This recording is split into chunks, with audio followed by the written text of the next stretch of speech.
naturel à l'Institut Salah Hazaït, qui est le centre de lutte contre le cancer de Tunis, qui va nous parler de la chirurgie du nodule thyroïdien. Il nous a promis une demi-heure, on verra après.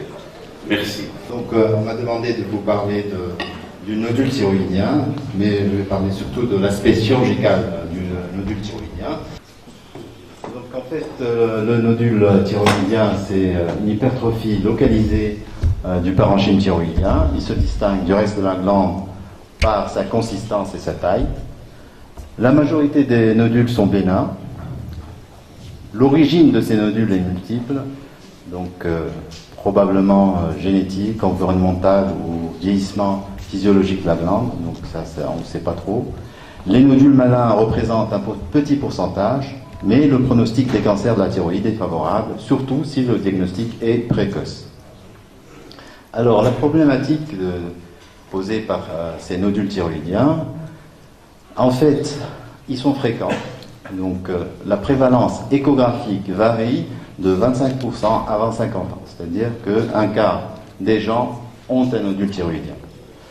Alors que quand on avance avec l'âge, ce pourcentage augmente et à peu près une personne sur deux a un nodule thyroïdien. Donc on voit que ces nodules thyroïdiens sont fréquents. Alors, si on va s'amuser à opérer tous ces nodules, donc ça ne va pas s'en sortir. Et il faut comprendre aussi que 4 à 5% de la population présente des nodules cliniquement palpables cette fois, et seulement 5 à 10% des nodules opérés sans des cancers. Alors, cliniquement, généralement, donc c'est une découverte fortuite, c'est le médecin traitant ou c'est le malade qui fait sa barbe le matin et qui se rend compte qu'il y a une excroissance au niveau du cou. Donc il va consulter, ou généralement c'est le médecin traitant qui, au cours d'un examen général, il examine le patient et trouve un nodule thyroïdien. Rarement c'est des signes fonctionnels de dysthyroïdie, de compression, ou des signes en faveur d'un carcinome médulaire de la thyroïde, donc hypertension artérielle, bouffée vasomotrice, diarrhée. Rarement c'est donc une adénopathie cervicale, une adénopathie cervicale, donc, ou des métastases à distance. Alors, les examens complémentaires, s'il faut retenir deux examens essentiels pour les nodules thyroïdiens, c'est l'échographie et la cytoponction. Bon, les autres examens complémentaires, ils ont leurs indications, mais s'il faut retenir des examens, c'est l'écho et la cytoponction qui, dans ces dernières années, ils ont bouleversé un tout petit peu les attitudes thérapeutiques vis-à-vis de ces nodules.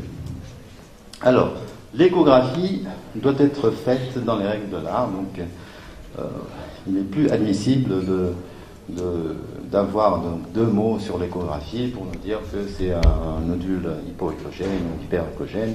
Ça, c'est insuffisant. Donc, c'est une véritable cartographie qui va nous montrer donc la présence du nodule. Ça marche pas. Donc, la présence du nodule, le siège par rapport à la capsule, la consistance solide, liquide. Tout ça donc, est véritablement donc, cartographié et on peut avoir une idée sur ce nodule. Donc c'est très très important de faire une échographie dans les règles de l'art et pourquoi pas donc répondre à ces scores.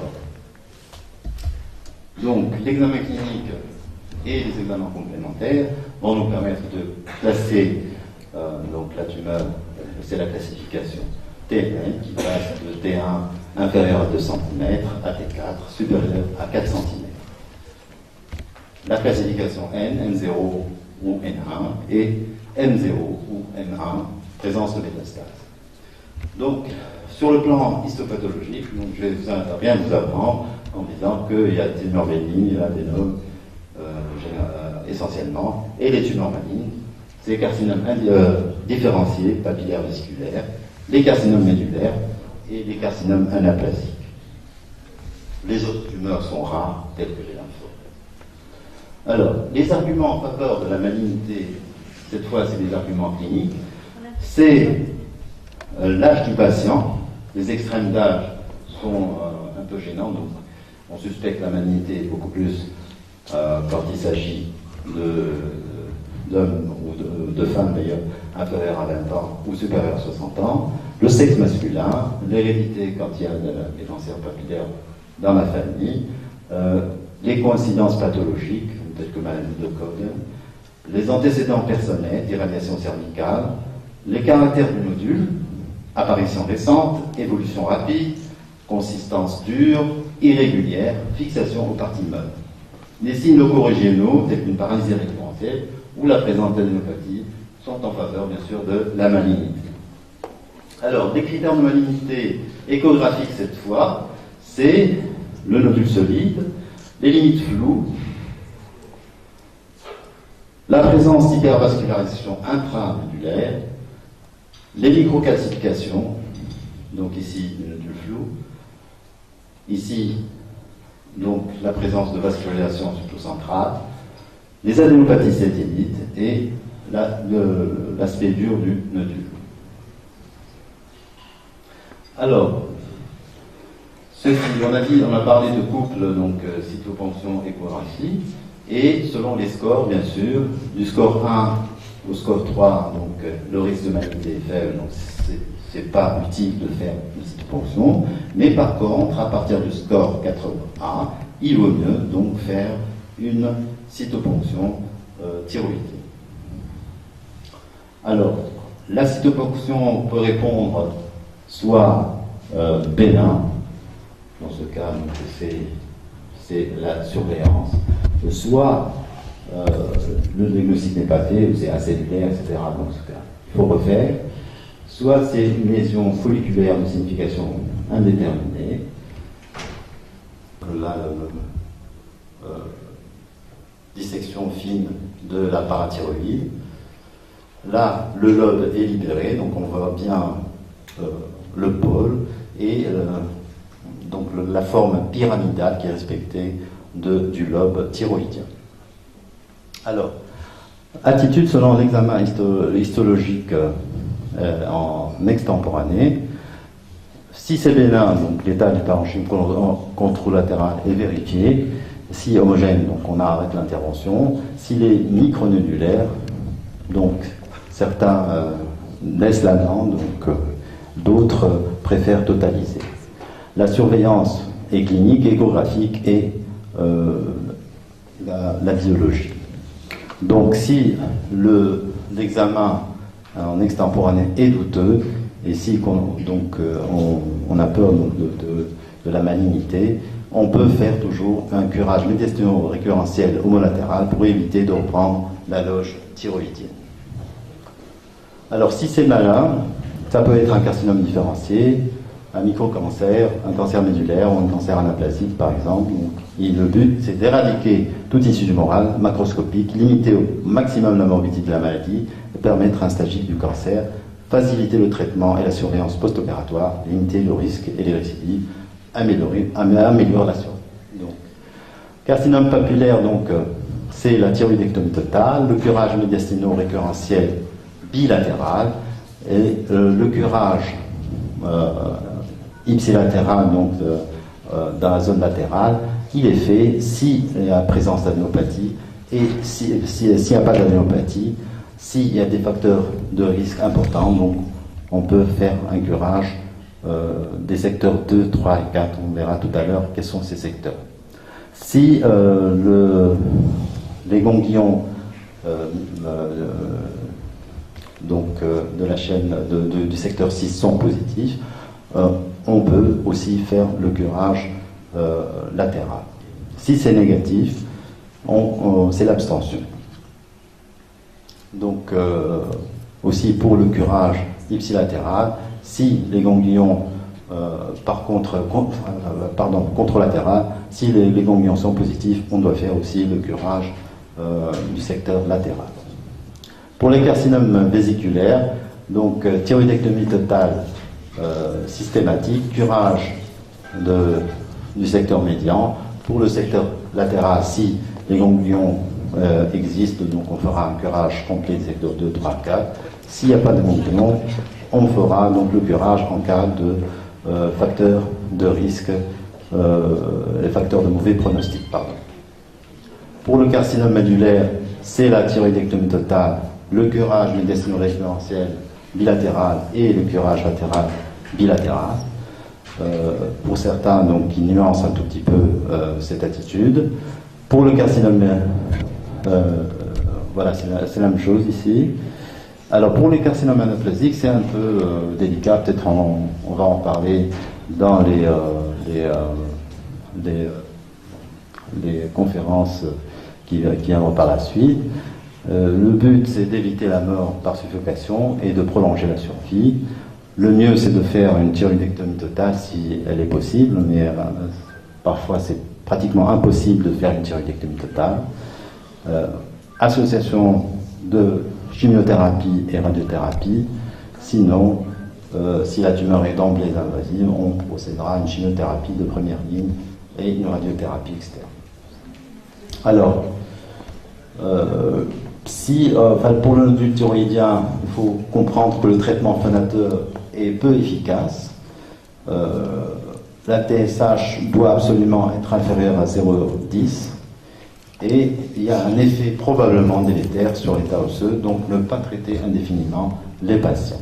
La surveillance, elle se base sur l'examen physique, l'examen biologique, la radiothorax, l'échographie cervicale, l'IRM, et elle se refera tous les 3 à 6 mois.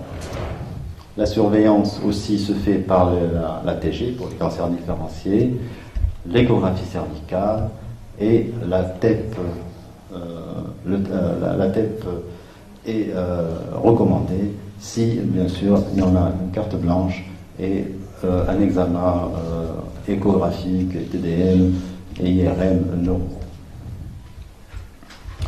Donc pour les ganglions, c'est en secteur 2, 3 et 4. L'évitement radical sélectif, il intéresse seulement un ou plusieurs groupes ganglionnaires. L'évitement radical donc, va intéresser tous les groupes ganglionnaires avec sacrifice de certaines structures telles que le sternocléidomastoïdien, le digastrique, la veine jugulaire et le nerf spinal. L'évitement radical modifié, on va donc préserver une de ces structures, alors que l'élargi, il va s'étendre à d'autres structures, telles que le 10 par exemple. Alors là, c'est une pièce donc, de loboïsmectomie avec un micronodule donc, papillaire de la thyroïde, mais cela n'empêche que vous avez une énorme adénopathie de 2 cm, donc en susclaviculaire.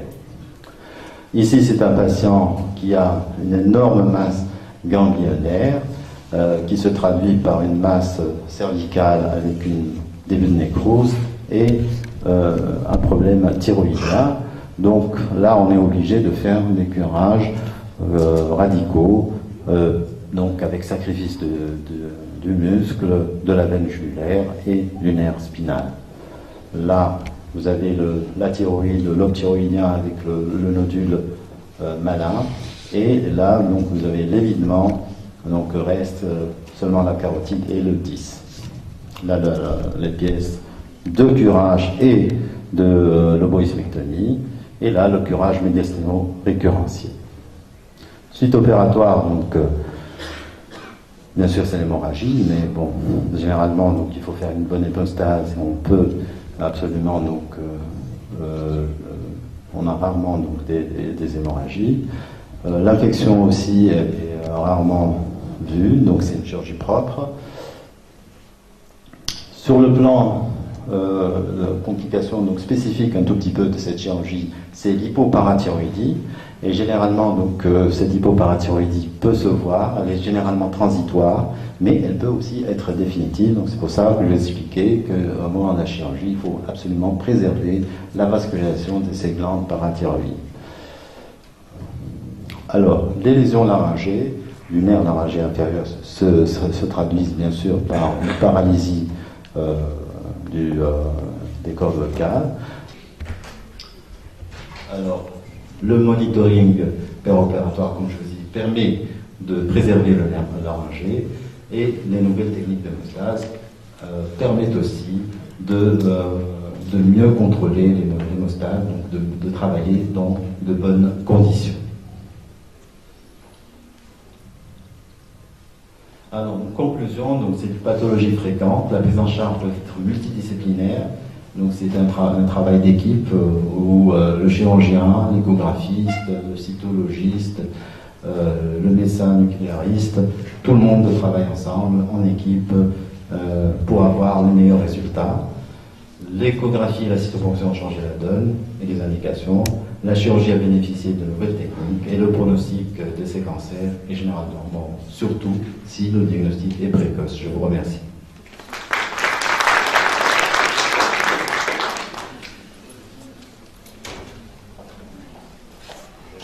Je tente de mettre peut-être la communication de notre ami. Si vous avez pendant 2 à 3 minutes quelques questions. Merci, monsieur, pour votre communication très complète. Moi, j'ai une question qui s'adresse peut-être beaucoup plus aux radiologues. Qu'en est-il de l'élastographie? Il y a vraiment une différence énorme entre les gens qui vont s'intéresser, les radiologues qui vont s'intéresser à l'ORL en général et à la thyroïde en particulier, qui vont donner vraiment des comptes rendus complets, qui sont d'un apport considérable pour le traitement, donc ils vont répondre. Et d'autres radiologues qui vont vraiment avoir une description sommaire de l'échographie et finalement, donc ça ne va pas rendre énormément service et ça va être des décisions qui sont au chirurgien seulement, c'est pas une décision voilà, de toute l'équipe. Oui. Alors, je suis Martin Schumberger de l'Institut Gustave Roussy du Juif et je participe à la rédaction des recommandations américaines, les recommandations de l'American Thyroid Association. Donc il y a 15 spécialistes américains et puis moi qui représente le reste du monde. Donc on a des réunions depuis 4 ans et on réactualise tous les 4 ans ces recommandations américaines. Pour l'exploration des nodules thyroïdiens, l'élastographie n'est plus mentionnée. Le mode de l'élastographie il y a quelques années, et puis on s'est rendu compte en fait que ça ne servait à rien. Donc je pense que l'élastographie est un examen inutile. C'est un truc que les fabricants d'échographes coûtent très cher, et malheureusement, au point de vue pratique, ça n'apporte rien. J'ai juste un petit commentaire sur les nodules thyroïdiens. Je pense qu'il y a actuellement, dans le monde entier, un dépistage qui est organisé des nodules thyroïdiens, et on trouve de plus en plus de petits nodules qui n'ont pas de signification pathologique. Donc, il ne faut pas faire du surdiagnostic et du surtraitement. Ce qui veut dire qu'il ne faut pas ponctionner les nodules thyroïdiens isolés quand ils font moins d'1 centimètre de diamètre. Ceux-là, il faut les oublier. Il ne faut pas les ponctionner parce que si vous trouvez des cellules papillaires dans un nodule de moins d'1 centimètre de diamètre, il est impossible après de ne pas les opérer. Et donc, petit nodule qui n'a pas de signification, cytoponction, cancer papillaire, thyroïdectomie totale, et puis alors pourquoi pas après iode radioactif, et puis un traitement toute la vie par thyroxine, qui ne sert à rien. Si on n'avait pas fait la cytoponction, probablement que les gens ne s'en seraient jamais aperçus. Après, au-delà d'1 centimètre de diamètre, là le message est clair, il faut faire une cytoponction à tous les nodules. Donc on ne doit pas opérer un nodule sans l'avoir soumis à une cytoponction. Examen qui, à mon avis, et c'est écrit dans les guidelines américaines et européennes, tous les nodules qui sont opérés, qui doivent être opérés, doivent être d'abord soumis à une cytoponction. C'est indispensable pour connaître le diagnostic avant la chirurgie, et donc régler la chirurgie, et puis surtout, ça permet d'éviter aux 2 tiers des malades d'être opérés. Ce qui n'est pas rien. Alors après, il y a comme vous l'avez dit, il y a l'histoire de à partir de quelle taille il faut opérer tous les nodules. Donc 3 cm, 4 cm. Bon, moi je suis d'accord avec les deux, je ne vais pas se battre là-dessus, puisque la majorité des nodules, en fait, font moins de 3 cm. Donc là, on est dans un petit groupe de malades où opérer un nodule de 3 cm n'est pas un crime, opérer un malade à 4 cm ne l'est pas non plus. Voilà. L'information, parce que je suis chirurgien, pourquoi en fait, c'est vrai qu'il ne faut pas, je suis pas complètement d'accord pour dire qu'à moins d'1 centimètre, il faut les ignorer, les nodules. En fait, on fait les cytoponctions entre 2 et 3 cm. Mais à partir de 3 cm, on ne fait pas de ponction parce qu'on décide de les opérer. Et il y a quelque chose que je dois dire, c'est que quand on fait des cytoponctions à des nodules, généralement quand on va les opérer, eh ben, on va trouver des séquelles de ces cytoponctions, parce qu'ils laissent des séquelles. Et en fait, les plans de dissection ne sont pas les mêmes. Et ça peut gêner le chirurgien aussi dans la dissection. Et je vais montrer les images, j'espère qu'elles étaient bien. Il faut vraiment une chirurgie propre et exsangue pour réussir et ne pas créer des complications aux malades. Donc voilà, c'est pour ça qu'on a décidé que en fait, on ne ponctionnait pas tous les nodules et qu'on s'arrêtait de 2 à 3 cm, c'est disons l'intervalle de cytoponction. Et après, bon, si on décide de les opérer, on les opère sur la taille. Voilà. Vous voulez que je continue ? Je peux parler encore après. Vous avez dit, on ne va pas se battre là-dessus, c'est peut-être pour les tailles, mais c'est peut-être le lieu et le moment de se battre sur le protocole. Parce qu'effectivement, le professeur Rick vient de dire, écoutez, si on doit opérer, moi je préfère opérer avant de passer par la cytoponction, et je peux la taper, alors que vous venez de dire le contraire. Il faut vraiment faire une cytoponction pour tous les nodules supérieurs à 1 cm. On aimerait bien avoir au moins des idées claires. On ne va pas les appliquer demain pour tout le monde, mais au moins avoir un peu le consensus. Alors, une chose qui marche très bien et que je vous encourage à mettre sur pied, c'est ce qu'on appelle des accueils de pathologie en une seule venue. Donc c'est pas en une journée, c'est en une seule venue, parce que ça peut durer beaucoup moins qu'une journée. Où ce sont des consultations spécialisées de patients porteurs de nodules thyroïdiens, où tout est organisé pour tout faire en une seule venue. Donc l'endocrino, l'échographiste intéressé par la thyroïde, il y en a pas beaucoup, le cytologiste qui fait lui-même la cytoponction et qui la lit, qui l'examine immédiatement. Donc en 2 heures de temps, les malades ont leur prise de sang, l'échographie, la cytoponction et ont le résultat de la cytoponction. Il y a un chirurgien qui est toujours disponible et si le nodule est suspect ou malade, à ce moment-là, il part de la chirurgie de l'accueil nodule avec son rendez-vous en chirurgie. Une seule venue. Tous les malades qui sont opérés d'un nodule thyroïdien ont tous, sans exception, une cytoponction, quelle que soit la taille. Parce qu'on pense que même quand les nodules sont gros, la cytoponction, ça fait pas de mal, ça coûte pas cher, et vraiment, ça peut rapporter gros. Notamment, quelle est la stratégie thérapeutique qu'il faut utiliser. Donc, on sait que la cytoponction, quand il y a un nodule qui est gros comme ça, est moins fiable que quand un nodule mesure de 1 à 3 cm de diamètre, mais quand même, ça vaut la peine de la faire. C'est pas un examen douloureux, c'est pas un examen qui est dangereux, mais c'est un examen qui peut rapporter gros. Donc, nous, on fait des cytoponctions à tous les nodules, sans exception, dès qu'ils font plus d'1 cm de diamètre et qui sont solides. Donc, ce n'est pas les nodules spongiformes ou les nodules entièrement kystiques, parce qu'on sait que ces nodules sont toujours bénins. Avec toutes les recommandations, état et ATA, les fonctions sont recommandées avec un niveau d'état qui est possible. Alors, le problème, c'est qu'on tente à diminuer l'importance de l'examen histologique extemporané.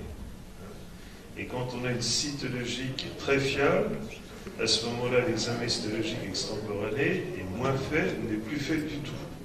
Plus fait du tout. Les anapathes en France font de moins en moins, acceptent de moins en moins de faire des examens histologiques extemporanés des nodules thyroïdiens. Pour 2 raisons. c'est quand il y a un diagnostic de cancer papillaire, il est toujours confirmé, et quand il y a un diagnostic de prolifération folliculaire ou à cellules de Hörtel, eh bien, ils ne sont pas capables, pendant l'extemporané, de faire la part entre un cancer et un nodule bénin.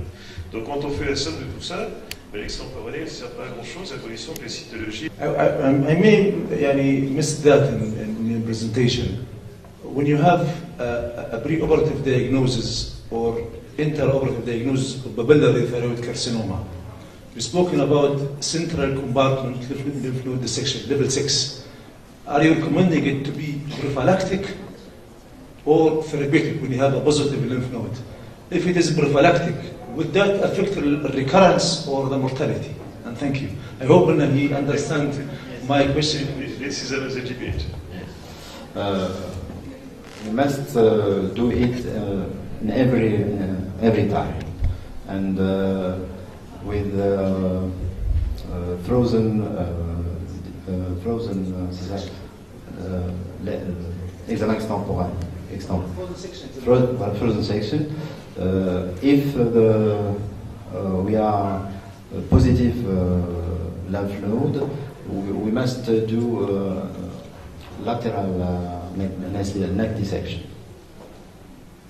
But we do it every time.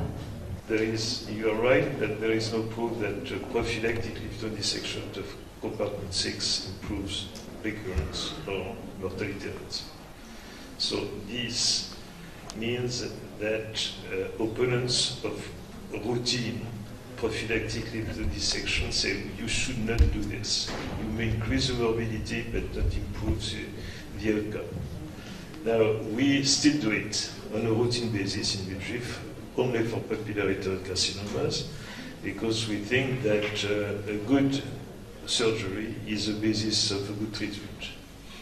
And by knowing the lymph node status, we can avoid the radioiodine in many patients when it is N0, and sometimes indicate radioiodine when it is N1. This is the only reason for why we do routine prophylactic lymph node dissection. Problem now is when there is no evidence of lymph node involvement, the lymph node found at prophylactic lymph node dissection are very small, okay? And this may not modify the outcome. So the question is whether these small lymph nodes, less than 5 millimeters in diameter, not visible on ultrasonography, would modify the outcome of these patients. So we have launched a randomized protocol comparing the outcome of patients with prophylactic lymph node dissection with no lymph node dissection at all in patients with normal preoperative neck ultrasonography. So this will be a randomized trial, prospective randomized trial on 750 patients. No, central, level 6. Thank you. We look forward for this. So, therapeutic lymph node dissection is recommended by everybody. There is a general consensus on this. When there is a lymph node, it should be taken out by lymph node dissection, compartment-oriented. Prophylactic is still a matter of debate. Juste pour dire un petit mot, il m'est arrivé d'avoir un cytologiste avec un diagnostic de papillaire, et c'est pas le même anatomopathologiste qui fait l'extemporané, et la réponse était bénin. Alors faites attention parce que j'ai une cytologie. Et il reprend la pièce et il confirme le papillaire. C'est vrai que la cytologie, quand elle est affirmative, elle est vraiment...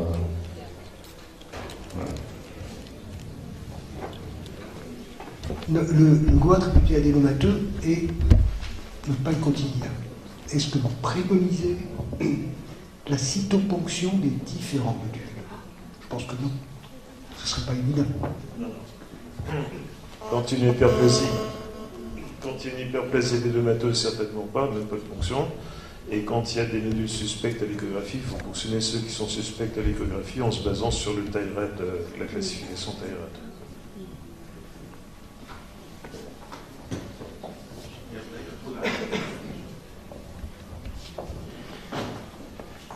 Oui, pour poser la question à propos des kystes, c'est-à-dire échographiquement, il s'agit des kystes en ponction. Et en cas de récidive, est-ce qu'on fait la cytoponction, on passe à la chirurgie, ou bien directement on passe à la chirurgie? Classiquement, il faut les opérer. Voilà, classiquement, c'est. Et ce que je viens d'apprendre, qu'il s'agit, en cas de récidive, on doit penser toujours à une quasi-immunité. Si vous voulez, quand on a des kystes conoïdes, ils sont toujours bénins, donc c'est des kystes purs, hein, sans image en boileau, sans partie solide. La décision d'opérer, en général, est basée sur la gène locale, la taille de la gène locale. Maintenant, si vous avez un kyste d'1 centimètre et demi de diamètre qui est totalement liquidien, je ne pense pas qu'il faille le ponctionner, je ne pense pas qu'il faille l'opérer. L'indication opératoire, c'est la gène locale. Comme pour les nodules spongiformes, et avec plein de petites logettes liquidiennes, comme une éponge.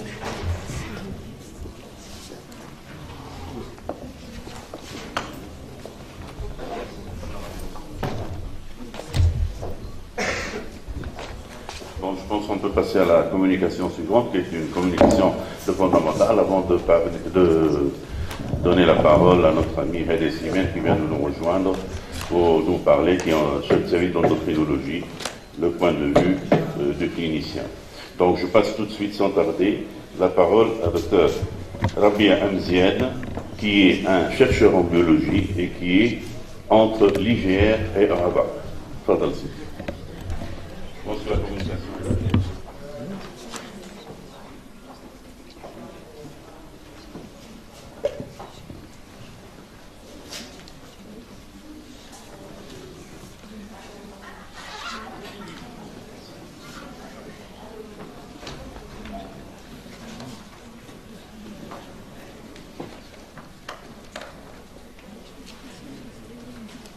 Bonjour, donc, je suis le docteur Rabia Amziane El-Hassani.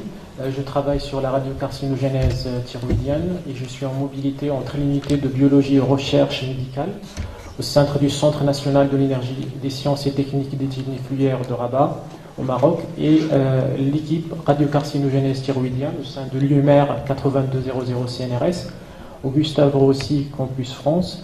Et cette équipe est dirigée par le docteur Corinne Dupuis et on travaille en étroite collaboration avec le professeur Martin Schlumberger. Aussi, je tiens à remercier les organisateurs de m'avoir donné cette opportunité pour partager avec vous quelques résultats concernant la radiocarcinogénèse thyroïdienne.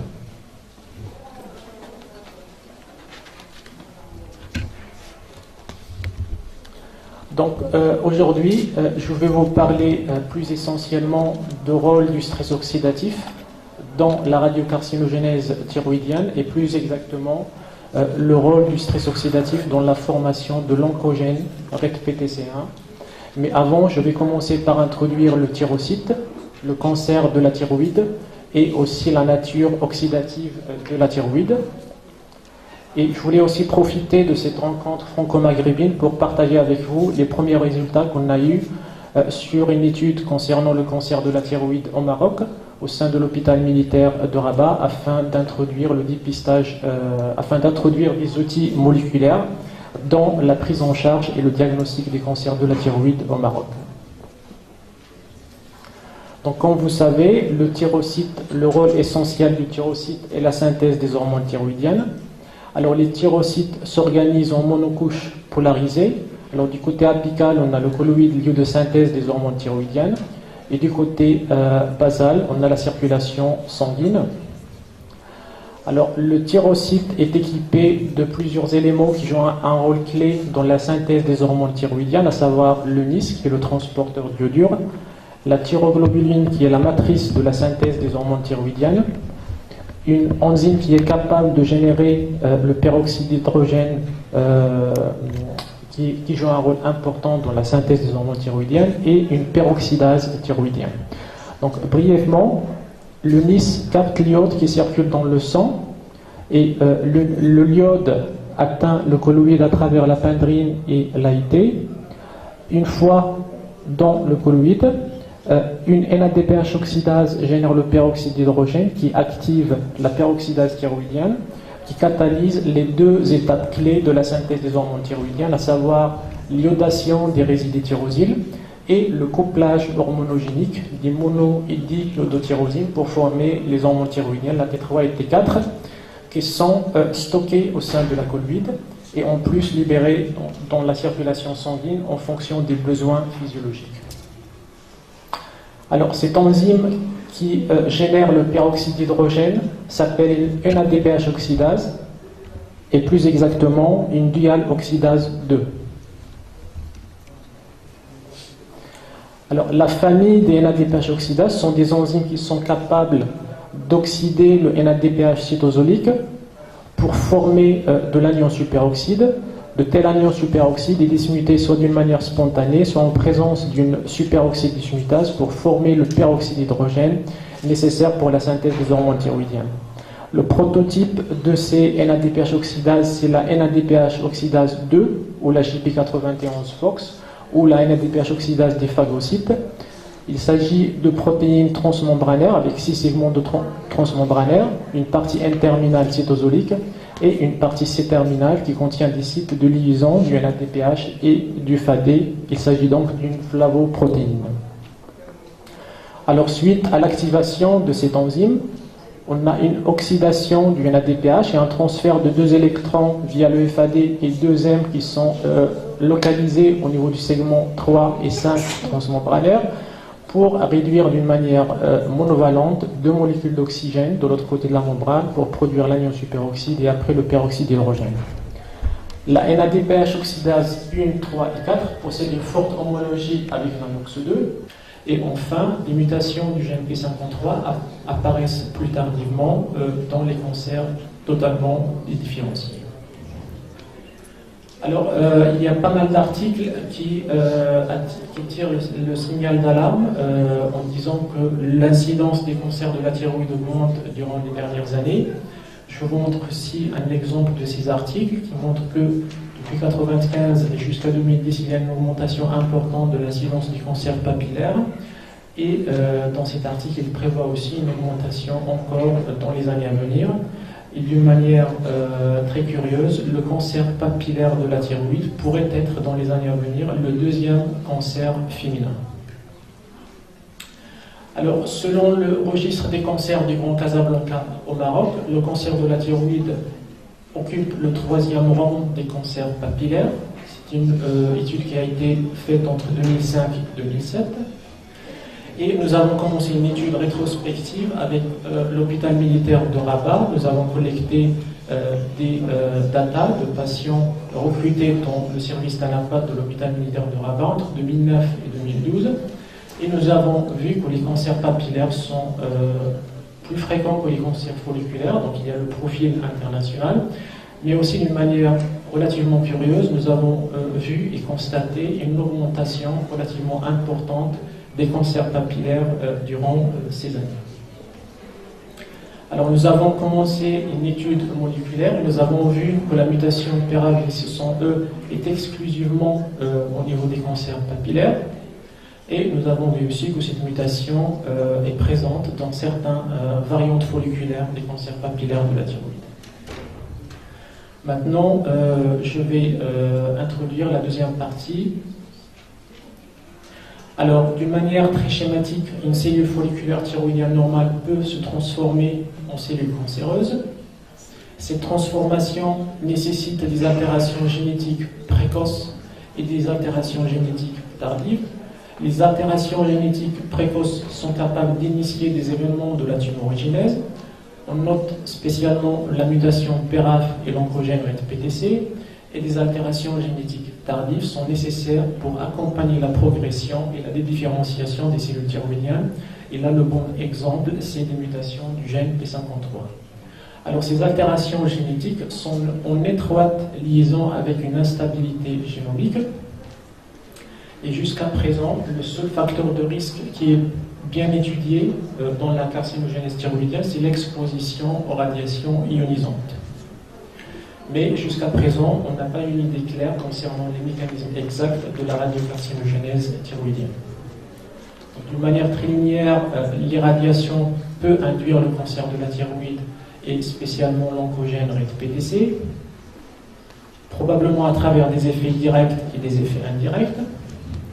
Mais est-ce qu'il existe un autre facteur de risque ou une autre voie qui peut mimer l'effet de l'irradiation ou médier cet effet de l'irradiation? Donc, afin de répondre à ces questions, nous avons choisi comme modèle d'étude la thyroïde pour plusieurs raisons. D'abord, la thyroïde présente une forte sensibilité aux radiations ionisantes.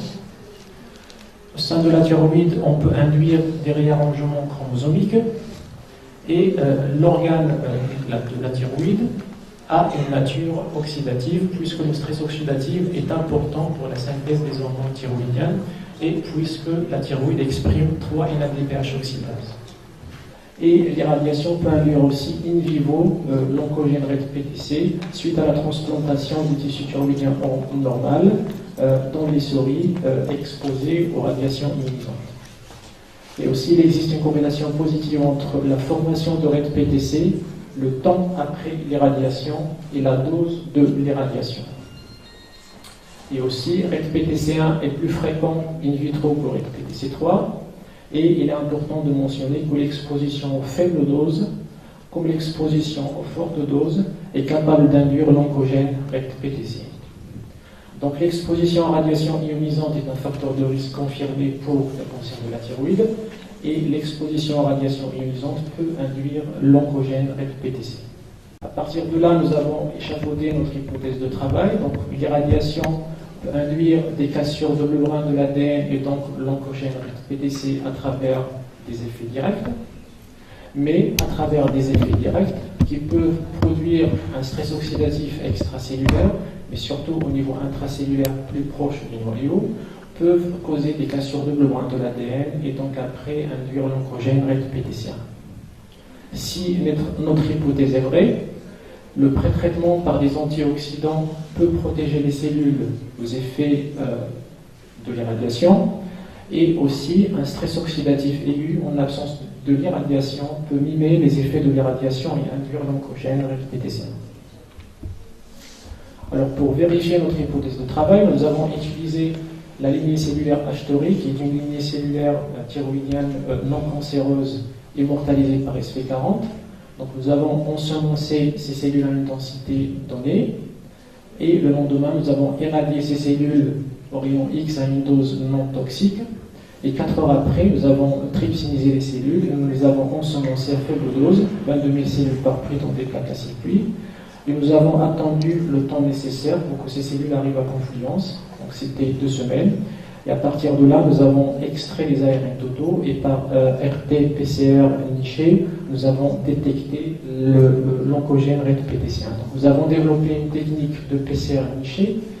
On a designé des amorces internes et externes de part ou d'autre des gènes qui sont impliqués dans la fusion, RET et H4. Il est important de dire que la coupure et la fusion entre le gène RET et H4 crée un site de restriction qui nous permet après de vérifier l'authenticité de l'anticorps. Nous avons utilisé une lignée cellulaire issue de cancer papillaire de la thyroïde qui exprime RET-PTC1. Nous avons dilué ces cellules dans les cellules qui n'expriment pas RET-PTC1. Nous avons vu qu'avec cette technique de PCR niché, nous sommes capables de détecter une cellule positive pour RET-PTC1 diluée dans 1 million de cellules négatives pour RET-PTC1. Et donc, nous confirmons que les cellules thyroïdiennes, en absence d'irradiation, n'expriment pas RET-PTC1. L'exposition à la dose de 5 degrés de rayon X induit la formation de RET-PTC1 à une fréquence de 20%. Et nous avons montré aussi que l'irradiation d'un autre type cellulaire, il s'agit de la lignée MRC5 du fibroblast humain, n'induit pas la formation de RET-PTC1, montrant un caractère, une particularité thyroïde spécifique pour la formation de cet oncogène.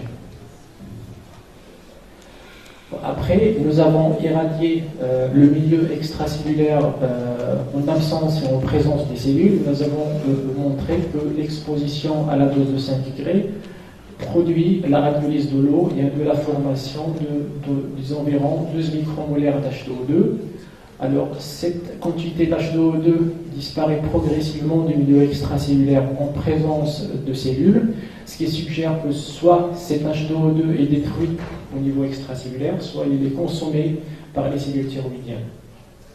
Nous avons utilisé 2 sondes très spécifiques pour l'hydrogène peroxyde. Au niveau cytoplasmique et au niveau nucléaire, nous avons vu que peu de temps après l'irradiation, on détecte le peroxyde d'hydrogène au niveau cytoplasmique et au niveau nucléaire, ce qui suggère une proximité de peroxyde d'hydrogène à l'ADN et donc la possibilité d'induire des dommages à l'ADN. Alors, à partir de là, nous avons irradié notre cellule thyroïdienne, nous avons utilisé comme marqueur de cassure de membrane de l'ADN la forme phosphorylée de l'histone H2AX. Et le pré-traitement des cellules avec la catalase, qui est un scavenger de peroxyde d'hydrogène, qui est un antioxydant capable de détruire l'H2O2, inhibe l'induction de dommages à l'ADN et d'une manière très intéressante, elle inhibe d'une manière très significative la formation de l'oncogène répététien. Donc ce qu'on peut conclure de cette partie, c'est que l'H2O2, ou le stress oxydatif non toxique, est capable généré pour la radiolyse de l'eau, est impliqué dans la formation de RET-PTCA. Donc effectivement, les antioxydants sont capables de protéger les cellules contre les effets néfastes de la radiation. Et maintenant, on va essayer de répondre à la deuxième question. Et nous avons exposé pour cela les cellules thyroïdiennes non cancéreuses à une dose non toxique de l'H2O2. Nous avons détecté cet H2O2 peu de temps après ce stress oxydatif aigu au niveau du noyau. Et nous avons vu que ce stress oxydatif non toxique est capable de casser l'ADN comme l'irradiation.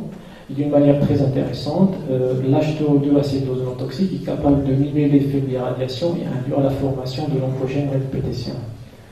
Donc effectivement, le stress oxydatif aigu peut mimer les effets de l'irradiation et induire l'oncogène RET-PTCA.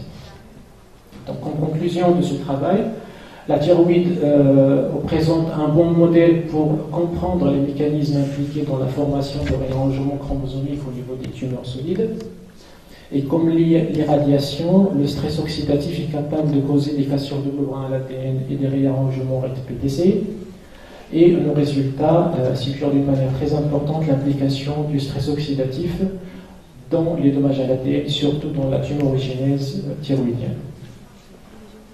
Donc l'irradiation induit des cassures de membrane à l'ADN et l'oncogène RET-PTCA. La radiolyse de l'eau provoque un stress oxydatif qui est capable de médier une grande partie des effets de l'irradiation. Et nous avons montré d'une manière intéressante que le stress oxydatif indépendamment de l'irradiation pourrait être un facteur de risque pour induire des dommages à l'ADN et la tumorigénèse thyroïdienne. Maintenant, on est intéressé pour comprendre les mécanismes par lesquels ces espèces réactives de l'oxygène au niveau extracellulaire peuvent atteindre le noyau pour induire des dommages à l'ADN. Et aussi, en absence de l'irradiation, quelles seraient les sources qui sont capables de générer ce stress oxydatif et induire la tumorigénèse thyroïdienne. Donc, je tiens à remercier tous les organisateurs de ces rencontres franco-maghrébines, et plus particulièrement mon collègue Moïse Ben Ali de la société SOBI et l'association des malades du cancer au nom de Madame Zarour.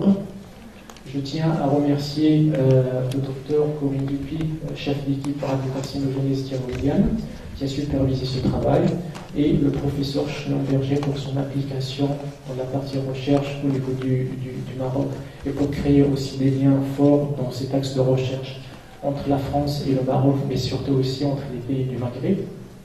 Je remercie mes collègues au sein de l'unité de biologie de recherche médicale, le Centre national de l'énergie, des sciences et techniques nucléaires, et l'équipe de recherche en pathologie tumorale au sein de l'hôpital militaire de Rabat, et les 2 étudiantes qui sont impliquées dans cet axe de recherche, dans un cadre d'une thèse en co-tutelle ou une thèse au sein de l'université de pharmacie, de médecine de Rabat, et les programmes de mobilité qui ont permis à ces étudiants de faire une grande partie du travail au sein de l'IGR, l'agence universitaire de la francophonie et le partenariat Ubercom. Et on serait ravis l'année prochaine de vous recevoir et d'organiser la suite de ces rencontres franco-maghrébines au Maroc. Merci pour votre attention.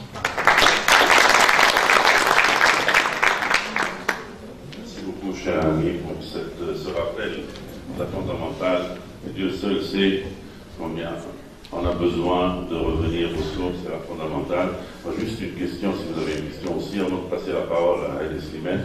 J'ai toujours entendu dire que l'irradiation, c'était un grand point, la cancérisation à distance post-radique, un petit point, peut-être un grand point d'interrogation, et que rien n'est prouvé. Je ne parle pas des photos bien entendu. Alors que vous nous le remettez au bout du jour. Est-ce que maintenant, on peut la prendre pour une donnée, le fait d'avoir eu une radiothérapie, une irradiation, même une irathérapie, 12, 13, 14 ans, 40 ans plus tard, il y a de fortes chances de l'augmentation du risque de cancérisation de la thyroïde. Alors, effectivement, et dans ce cas, on parle de cancer secondaire radio-induit. Donc, l'exposition à radiation ionisante à forte dose peut induire l'apoptose cellulaire, une mortalité cellulaire. Par contre, ce qui est plus dangereux et plus grave, c'est les faibles doses qui sont capables d'induire des modifications génétiques sans tuer la cellule. Et dans ce cas, ces cellules acquièrent un certain nombre de mutations qui peuvent se transformer et accompagner la transformation d'une cellule normale en une cellule cancéreuse au cours du temps et aboutir au cancer. Tout est une question de dose. De dose, c'est la dose. Voilà. Pour un grès délivré pendant l'enfance, à tendre enfance, à jeune enfance, eh bien l'excès de risque relatif est de 7,7. Entre 5 et 8 dans toutes les séries, y compris Tchernobyl. Donc le facteur de risque de Tchernobyl, irradiation interne, est le même qu'après irradiation externe. Le facteur de risque principal, outre la dose, c'est l'âge. Donc les jeunes enfants sont très sensibles à l'action cancérigène de la radiation, et puis ça diminue avec l'âge. Et au-delà de 15 ans, il n'y a plus de risque. Donc, par exemple, les radiologues n'ont pas besoin de se mettre des caches à tirer. Techniquement, puisque en général, ils ont dépassé les 15 ans plus longtemps. Et il n'y a pas de risque cancérigène thyroïdien. On en parle, bien sûr, de bombardement de Nagasaki, de Hiroshima, de Tchernobyl.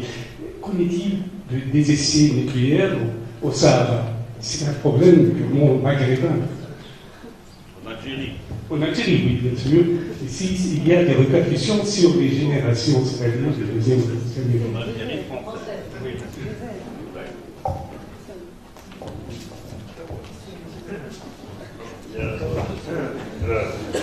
Il y a deux sujets.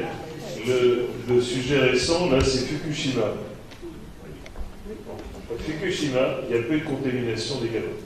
Et les doses maximales chez les gamins qui vivaient dans le district de Fukushima, c'était quelques millisieverts, quelques milligrammes, au maximum 10 milligrammes. Pas d'effet, pas de dose. Alors, les Japonais, ils ont voulu fermer tous les autres. Et donc, ils ont screené 360 000 personnes qui avaient moins de 18 ans en mars 2011 au moment de l'accident. 360 000. Okay. Ils ont trouvé 32 cancers de la thyroïde au milieu de ces 360 000 gamins qui ont été examinés par échographie. Pas d'augmentation de la fréquence des cancers de la thyroïde chez les gamins pour l'instant. On n'est que 2-3 ans après l'accident. Donc pour l'instant, c'est rien. Et on lit quand même dans la presse, des cancers de la thyroïde à Fukushima. Comme s'il n'y avait jamais de cancer de la thyroïde s'il n'y avait pas eu Fukushima. Bon, il n'y a pas d'augmentation de l'incidence des cancers de la thyroïde à Fukushima, d'ailleurs il n'y a pas eu de cause. Après, il y a les histoires de l'Algérie, à l'époque était le Sahara français. Donc ça ne touche pas ni la Tunisie ni le Maroc. C'était vraiment localisé aux militaires qui étaient sur le site de Reagan, et puis l'autre site, je ne sais plus comment il s'appelle, de l'explosion atmosphérique, et qui, pour des erreurs de calcul de dose, calcul de la puissance de l'explosion, ont été irradiés. Je rappelle que la première explosion atomique, il y avait tous les ministres du général Messner, Paluski, etc., qui étaient dans le bunker, et que le bunker a explosé. Hein. Ils sont tous battus pour prendre le premier camion qui partait du site. Et donc là, ils ont été irradiés. Alors, pour la thyroïde, je parle. Tous étaient adultes, donc, comme je vous l'ai dit, pas de risque démontré. Ils ont quand même reçu des doses significatives. Donc on a maintenant des vétérans de l'armée française qui ont des cancers. Quelle est la relation entre l'exposition à l'époque et puis l'apparition des cancers? Donc ça, c'est extrêmement difficile à démontrer, d'autant que les militaires de l'époque, côté tabac, ça y allait, ça bombardait, et puis côté stress et comment est-ce qu'on amortit le stress, par l'alcool en France, ça c'est un bon anxiolytique, ça y allait également. Donc quand un militaire français fait un cancer du poumon 20 ans après ou 30 ans après l'explosion et qu'il a fumé 40 paquets de cigarettes, est-ce que c'est l'irradiation ou est-ce que c'est le tabac? C'est plutôt le tabac que l'irradiation. Voilà. Donc pour l'instant, moi j'étais expert dans plusieurs jugements devant les tribunaux français, et à chaque fois j'ai répondu que la probabilité que l'explosion ou l'irradiation ait été responsable du cancer n'était pas démontrée.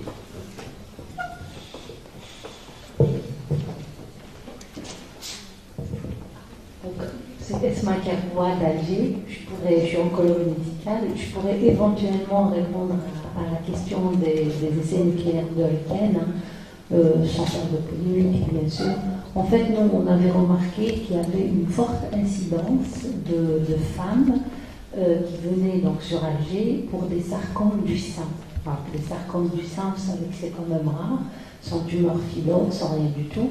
Et on a commencé à faire des études en fait d'observation. Mais la relation exacte, ça on l'ignore encore. En tout cas, on avait remarqué qu'il y avait cette forte incidence des femmes de Algérie. Épidémiologiquement, absolument. Le lieu où a eu la gerboise, les deux. Sinon, je peux enchaîner sur une question. Quand vous faites le recte et qu'il n'est pas muté, est-ce que vous poussez plus loin, vous faites le rase ou quand le recte n'est pas muté? Est-ce que vous cherchez d'autres mutations ou non, telles que full rase ou... D'accord. Vous parlez des cas de l'irradiation. Alors, dans le cas de l'irradiation, REC n'est pas exprimé dans les cellules thyroïdiennes. C'est un gène qui est CLS. Il est exprimé dans les cellules qui sont responsables de cancers médulaires de la thyroïde et non pas des cancers papillaires, folliculaires et néoplasiques. Alors, la seule forme dans laquelle REC est exprimé dans des cancers papillaires de la thyroïde, il ne s'agit pas d'une mutation ponctuelle, c'est un réarrangement chromosomique entre RET et un autre gène qui est constitutivement activé au sein de cellules thyroïdiennes folliculaires. Par contre, on n'a pas étudié est-ce qu'il y aurait des liens entre l'exposition aux radiations ionissantes et des mutations ponctuelles dans les cancers de la thyroïde. On a suivi juste un exemple, un marqueur facile et pratique pour nous, qui est RET-PTC1, qui est plus fréquent à reproduire in vitro, parce qu'il y a pas mal d'autres réarrangements chromosomiques, mais on n'a pas pu les suivre plus. Alors, la question c'est, est-ce que le spectre des mutations est différent dans les tumeurs réduites par rapport aux tumeurs dites spontanées? Donc chez l'enfant, il y a la même fréquence d'un arrangement RET-PTC dans les tumeurs spontanées dans les tumeurs réduites. À l'âge adulte, il y a plus de tumeurs réduites qui ont des RET-PTC, moins de RAF et réciproquement pour les tumeurs spontanées. Mais ça ne permet pas de différencier les tumeurs thyroïdiennes entre réduites et spontanées. Donc la question qu'on s'est posée avec les équipes de CEA, c'est de savoir si on trouverait des différences transcriptomiques qui seraient une signature biologique de l'irradiation. Donc on a comparé le transcriptome de tumeurs réduites survenues chez les enfants qui avaient été irradiés pour un premier cancer, qui ont développé secondairement un cancer de la thyroïde. Et on a comparé ces transcriptomes, expression transcriptomie, aux transcriptomes des tumeurs papillaires, des cancers papillaires d'enfants non irradiés.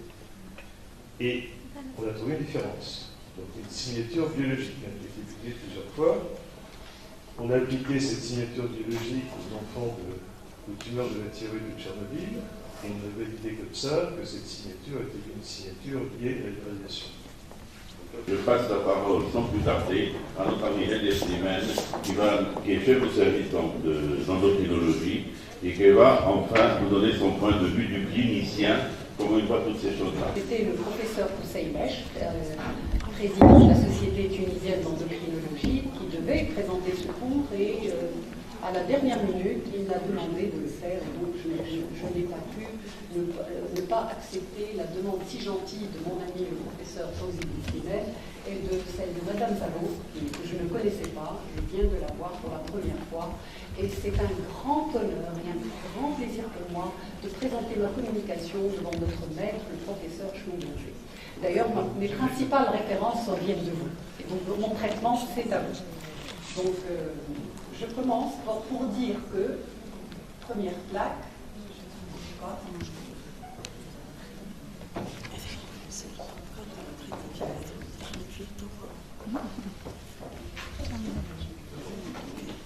voilà. Donc je pense que j'arrive à la fin et je vais définir ce que c'est que les tumeurs malignes épithéliales. C'est des tumeurs de souche folliculaire. Leur incidence, comme on n'a pas cessé de le dire depuis tout à l'heure, ne cesse d'augmenter. La fréquence augmente de plus en plus des cancers de la thyroïde, et ceci est essentiellement lié à l'essor des moyens diagnostiques, en particulier échographie cytoponction, mais aussi grâce aux accidents nucléaires. Et chaque fois on entend depuis Hiroshima de plus en plus. Ce que j'aimerais dire en introduction, c'est rappeler que dans la majorité des cas, le cancer de la thyroïde garde un excellent pronostic. Donc sur le plan épidémiologique, c'est des tumeurs qui restent relativement rares, les tumeurs malignes de la thyroïde. Et l'incidence annuelle, je crois que c'est en France, est de l'ordre de 4 malades pour 100 000 habitants. Et parmi les nodules isolés de la thyroïde, on le dit et on le redit, la prévalence ou la fréquence des cancers sur des nodules thyroïdiens reste quand même faible, 5%. Et comme on l'a dit tout à l'heure, le cancer de la thyroïde est un cancer de la femme, comme toute la pathologie thyroïdienne est une pathologie féminine. Et pour le sexe ratio pour les cancers de la thyroïde, c'est 3 femmes pour un homme. Donc le cancer de la thyroïde est 3 fois plus fréquent chez la femme par rapport à l'homme, et avec un âge médian moyen entre 45 et 50 ans. Donc si on regarde sur cette plaque, et j'aime bien comment elle marche, regardez la flèche qui va vers le haut, on a les papillaires qui occupent la première place, suivi des vésiculaires, 20%, et puis le médulaire 6%, puis les peu différenciés 2%.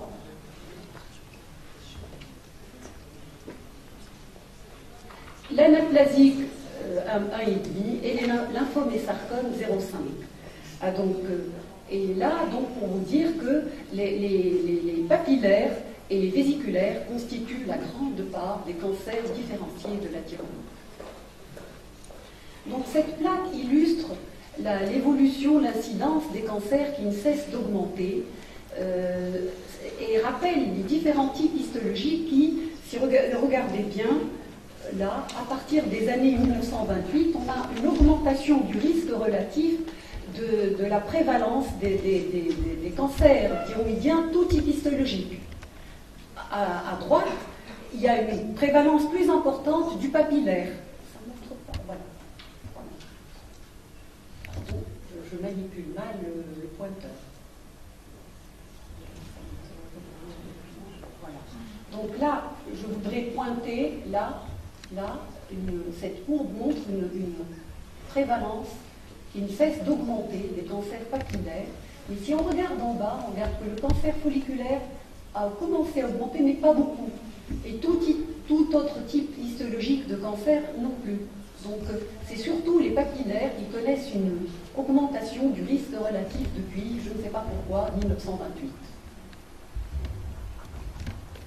Donc là, sur le plan anatomopathologique, donc les cancers différenciés de la thyroïde, c'est les papillaires et les folliculaires. Donc voici le type histologique, donc comme leur nom le dit, le cancer papillaire est fait d'un axe conjonctivo-vasculaire bordé de cellules épithéliales. Le noyau est volontiers décrit en vert dépoli, et il y a des micro-calcifications qu'on appelle les calcosphéries, qui sont pathognomiques des cancers papillaires de la thyroïde. Autre particularité sur le plan histologique, c'est que le papillaire est souvent multifocal. Il est multifocal et bilatéral dans 20 à 80% des cas. Il est également lymphophile, avec des métastases ganglionnaires dans un cas sur deux. Et il est aussi caractérisé par des métastases à distance, qui sont peu fréquentes, contrairement à l'autre, et volontiers vers le poumon. Alors, l'autre type, c'est le vésiculaire, également appelé folliculaire, qui est fait de cellules à différenciation vésiculaire, et là on l'a dit tout à l'heure, ce type de cancer pose un problème de diagnostic différentiel avec une thyroïde normale. Donc là, il faut un bon cytologiste, un bon anatomopathologiste pour faire le diagnostic différentiel entre vésiculaire et thyroïde et tumeur bénigne de la thyroïde. Le diagnostic de malignité repose sur l'existence d'une invasion vasculaire et ou capsulaire. Et là, c'est très important. Et ce cancer est, contrairement à l'autre, souvent unifocal. Les métastases ganglionnaires sont rares et les métastases à distance sont plus fréquentes que le précédent et se font vers le poumon et l'os. Quels sont les facteurs de risque des cancers différenciés de la thyroïde? On l'a dit tout à l'heure, je le reprends. C'est les antécédents d'irradiation cervicale durant l'enfance. L'incidence augmente, on l'a dit, à partir, plus l'irradiation s'est faite à un âge jeune, plus le risque est important. Et à partir de 15-20 ans, pratiquement il n'y a plus de risque, et le professeur Schlumberger a insisté pour le rappeler, donc les radiologues adultes n'ont pas de crainte à avoir quant à leur thyroïde. L'environnement iodé, on n'en a pas parlé, j'en parle, il est rapporté dans la littérature. La saturation iodée semble favoriser les carcinomes papillaires, alors que la carence iodée semble favoriser les vésiculaires. Donc cette notion est à voir, et notre ami Rabia n'en a pas parlé, je ne sais pas quel est son point de vue. Également, il y a des facteurs de risque liés aux facteurs génétiques. Et là, il faut le dire, le redire, 5% des patients atteints de cancer papillaire ont également un apparenté atteint de cancer papillaire. D'où l'importance de l'interrogatoire et même une enquête policière chez un malade chez qui vous découvrez un cancer de la thyroïde. Également, les mutations somatiques retrouvées dans les cancers papillaires différenciés. Professeur Rabia nous a parlé des protéines RAS, le BRAF, les RET dont vous parliez tout à l'heure, les mutations du récepteur de la TSH. Également, il y a une situation clinique dont j'aimerais vous rappeler que l'incidence du cancer papillaire est élevée en cas de polypose colique familiale ou de maladie de Coden.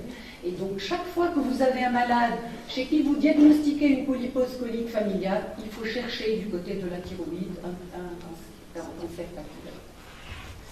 Donc, du point de vue clinique, quelles sont les circonstances devant lesquelles un endocrinologue, un ORL, un clinicien, un généraliste peut être confronté et devant lesquels il risque les circonstances de découverte d'un cancer de la thyroïde?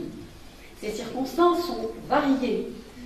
Ça peut être un nodule, ça peut être un ganglion cervical, ça peut être une métastase à distance, ou plus simplement une découverte fortuite sur une pièce de thyroïdectomie pour une lobectomie faite pour autre chose. Là, la patte vous dit « j'ai trouvé un cancer ». Alors, qu'est-ce que vous allez faire? Alors, le nodule thyroïdien, donc le mode de révélation le plus fréquent des cancers thyroïdiens, si vous êtes clinicien, vous examinez un coup et vous allez trouver un nodule qui est ferme, irrégulier, qui en général est dur, il est fixé, donc sa mobilité est diminuée. Quand vous demandez à votre malade de déglutir, vous sentez qu'on dit il est fixé à la peau. Lorsqu'il existe une adénopathie homolatérale, ou lorsque votre malade vous rapporte des signes de compression, et vous connaissez que les signes de compression, c'est les 3D, c'est la dysphonie, c'est la dysphagie, c'est la dyspnée. Donc c'est des signes évocateurs de compression, de sténose. Donc il faut leur donner toute leur importance. Et puis fait très important, si votre malade vous dit « ce nodule, je l'avais depuis longtemps, mais il y a une augmentation volumétrique ». Ou si vous suivez votre malade depuis un certain nombre d'années et que vous faites des échographies régulières et que d'une échographie à une autre, vous avez vu une augmentation volumétrique. Donc ça, c'est inquiétant. Et bien sûr, le doigt, ce n'est pas une sonde. Les sondes échographiques sont très précises et rien ne vaut une bonne échographie par un radiologue averti. Et dans certains cas, ce radiologue sera amené à faire une cytoponction. Donc on va voir quels sont les signes échographiques associés à un risque de malignité de la thyroïde. Et là, on ne cesse de les dire, de les redire, de les enseigner à la faculté, à nos étudiants. Les signes échographiques de malignité, sur une échographie, s'il vous plaît, faite par un radiologue averti, qui prend tout son temps, toute sa patience, tout son savoir. Pas n'importe qui fait une échographie. Une échographie, c'est un art. Et c'est une échographie bien faite peut nettement aider l'endocrinologue et faire avancer dans une voie ou dans une autre. Alors, les critères de malignité, c'est premièrement l'hypoécogénécité. C'est, on l'a dit, on le redit, les contours irréguliers, en particulier la perte du halo. Normalement, un nodule est entouré d'un halo. Si ce halo est discontinu, s'il y a une rupture du halo, c'est un signe de suspicion. Alors, l'existence de micro-calcification, c'est un signe de suspicion. La vascularisation centrale du nodule est un signe de suspicion. Et enfin, l'existence d'une adénopathie dite suspecte. Que veut dire une adénopathie suspecte? C'est-à-dire, c'est une adénopathie qui n'a plus la forme d'un haricot. Cette adénopathie est arrondie, elle est tassée, si vous voulez, elle a un aspect globuleux, et il y a une hypervascularisation, comme c'est sur cette plaque anarchique. Si le radiologue vous trouve une adénopathie comme ça, c'est très suspect, et donc on peut avancer. Donc la cytoponction, et d'après les recommandations des sociétés savantes, des professeurs Schlumberger, c'est un honneur pour nous qu'il soit là, et il est membre de ces sociétés savantes européennes et américaines, et en 2010, ils ont publié ça, et nous nous référons à vous. Donc si un nodule supérieur à 1 cm solide ou hypoécogène à l'échographie, il faut faire une cytoponction. Quelle que soit la taille d'un nodule, avec 2 critères de malignité, et les critères de malignité, il faut les connaître sur les bouts des doigts, s'il vous plaît. Donc vous faites une cytoponction. Quelle que soit la taille du nodule, et s'il y a des facteurs de risque d'un cancer de la thyroïde, en particulier des antécédents d'irradiation cervicale en jeune âge, ou des antécédents personnels ou familiaux de cancer de la thyroïde. Donc là, il faut y aller, il ne faut plus regarder les autres critères. La cytoponction, la chirurgie est indiquée si la cytoponction est maligne ou douteuse. Alors, je rappelle que seuls 25% des cytologies dites douteuses sont effectivement malignes. Donc là, un quart des cas, mais on va opérer, mais un quart des cytologies douteuses sont malignes. Là, cet arbre décisionnel vous semble un peu barbare, mais c'est intéressant et on va le simplifier. Donc là, la première colonne, vous êtes devant un nodule thyroïdien, un ou plusieurs. Tu as posé la question du goitre multinodulaire. Toujours, on regarde un nodule dominant dans un goitre multinodulaire. Donc là, je suis dans cette situation-là. Donc là, mon rôle de médecin, je dois bien interroger mon malade sur les antécédents familiaux, les antécédents de cancer de la thyroïde, sur les antécédents personnels d'irradiation en bas âge. Je dois bien examiner mon malade pour rechercher une sensation, un nodule dur, des adénopathies, un blindage, une dysphonie, etc., une poussée volumétrique, tout ça c'est très important. Et je dois pratiquer une échographie par un radiologue auquel j'ai confiance. Je dois faire un bilan aussi, un bilan hormonal des anticorps. Donc je dois faire une TSH, une T4 libre, des anticorps anti-TPO, ATPO, éventuellement une calcitonine si j'ai des doutes pour un CMT. Alors, et là, mes résultats, donc avec un bon échographiste, Si le nodule a un diamètre inférieur à 1 cm, donc c'est rassurant, pas de cytoponction, je surveille. Si mon nodule a plus d'1 cm, ou s'il a moins d'1 cm avec des critères de suspicion, là je fais une cytoponction. Et je regarde. La cytoponction peut me dire bénin, je suis rassurée, je retourne à la surveillance. Si mon nodule est suspect ou malin, j'opère. Dans l'autre colonne de l'extrême droite, là je pointe de mal, oh pardon. Là, de l'autre côté, si mon malade a une hyperthyroïdie, et là c'est le but, si ma TSH est basse, si mon malade a un goitre multinodulaire, si la FT4 est augmentée, bien sûr, on a toujours dit à nos élèves, si le malade est en hyperthyroïdie, c'est rassurant, c'est pas malin, mais non, un goitre multinodulaire toxique, comme on dit, un train peut en cacher un autre, un nodule chaud et un nodule froid malin. Donc là, d'où on fait une scintigraphie, mais aussi on regarde bien ces nodules froids. Et nos radiologues, nos isotopistes, je les remercie, ils sont tous là, nous disent attention, il y a un énorme nodule froid. Nous, si on trouve ça, on va à la chirurgie, on ne regarde pas, on ne donne pas d'iode radioactif, on va opérer.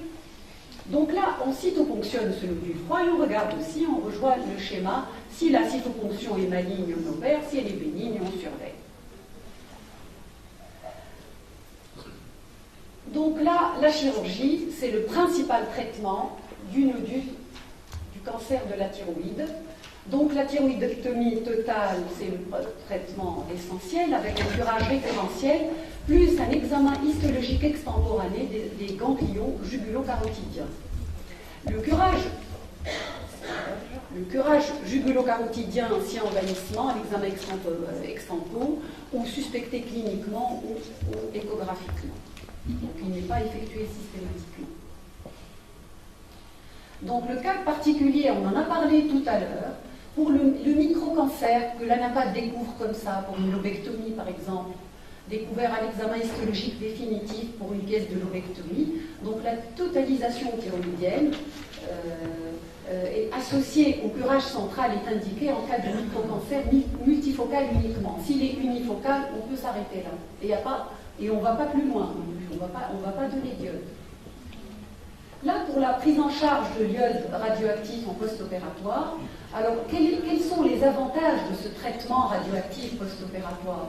Alors, c'est que l'iode radioactif va compléter la chirurgie, parce que la chirurgie n'est jamais complète, vous le savez très bien. Cet iode radioactif à l'iode 131 va compléter de détruire les éventuels résidus cancéreux thyroïdiens. Deuxième intérêt de l'iode radioactif, c'est qu'il va détruire les reliquats thyroïdiens normaux et facilite, c'est très important, la surveillance par la thyroglobuline. Et enfin, troisième point, il nous permet de réaliser la scintigraphie corentine 3 à 7 jours après pour dépister les métastases. Donc le traitement post-opératoire par iode radioactif, après avoir arrêté les hormones thyroïdiennes 4 à 6 semaines, c'est ce que nous faisons, mais je sais qu'en France, nous on n'a pas toujours la TSH recombinante, je ne sais pas comment vous faites en isotope, mais nous, dès que la pathologie d'anapath est malin, on ne voit plus le malade, c'est-à-dire c'est les ORL qui envoient en carcino et nous on ne voit plus le malade, sauf une fois que tout le chemin est fait et qu'il revient nous voir pour ajuster les doses de TSH donc là, l'endocrino, si vous voulez, le rôle s'arrête ici, si vous voulez. Mais comme on m'a demandé de faire ce cours, j'ai voulu continuer parce que moi-même, il y a des choses qui m'intriguent et j'aimerais peut-être en discuter après. Donc là, la TSH endogène doit être freinée. Donc, après arrêt de l'hormone thyroïdienne substitutive, la TSH va augmenter. Et cette augmentation de la TSH, et c'est recommandé qu'elle soit supérieure à 30, c'est pour permettre une meilleure captation de l'iode. Et donc dans d'autres cas, on peut avoir une préparation par la TSH recombinante en faisant 2 injections intramusculaires 2 jours de suite. Tout en gardant la thyroxine. Et troisième possibilité, on va reprendre le traitement par thyroxine 2 à 3 jours après l'administration d'iode 131. Moi, de mon point de vue d'endocrinologue, je trouve que nos malades en Sèvres, à qui on arrête la thyroxine pendant 4 à 6 semaines, vivent très mal ce sevrage. Et ces malades en athyréose, c'est presque criminel de les voir dans cet état-là. Je vous assure, on les voit pâles, constipés, hypothyroïdiens, carabinés, c'est horrible. Donc là, je pousse pour qu'on utilise de plus en plus la TSH recombinante et je ne sais pas quel est son prix.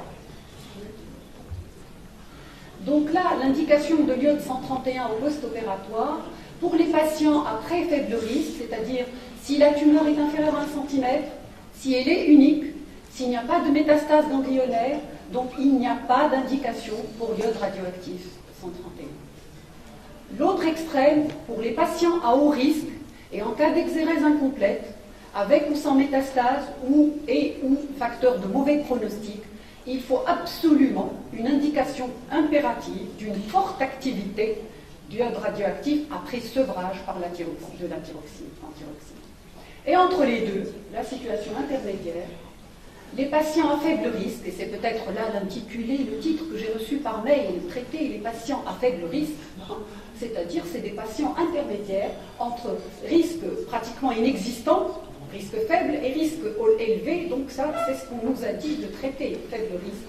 C'est une indication probable en fonction des facteurs pronostiques, donc c'est à traiter au cas par cas, ces malades-là. Donc là je passe en tant qu'endocrino, l'hormonothérapie thyroïdienne, les intérêts sont multiples, c'est un malade en athyréose, on l'a dit, et donc là c'est le fait de traiter un malade opéré chirurgicalement, ayant eu de l'iode radioactif avec balayage avec 100 millicuries peut-être une fois ou 2 fois, donc c'est bien sûr c'est vital, il est impératif de donner la thyroxine et donc d'ajuster les doses et on va voir comment on va les ajuster. Donc compenser l'insuffisance thyroïdienne, deuxièmement freiner la TSH et c'est un objectif très important parce que chez les malades qui ont un résidu tumoral, le fait de freiner la TSH à un seuil inférieur à 0,1 est très important et sachant que la TSH élevée est un facteur de croissance tumorale et risque de donner une flambée. Donc le critère c'est inférieur à 0,1, donc à la limite de l'hyperthyroïdie. Donc la surveillance d'un cancer de la thyroïde traité, c'est une surveillance à vie. Le dépistage précoce des rechutes est basé sur la pratique combinée du dosage de la thyroglobuline et de l'échographie cervicale.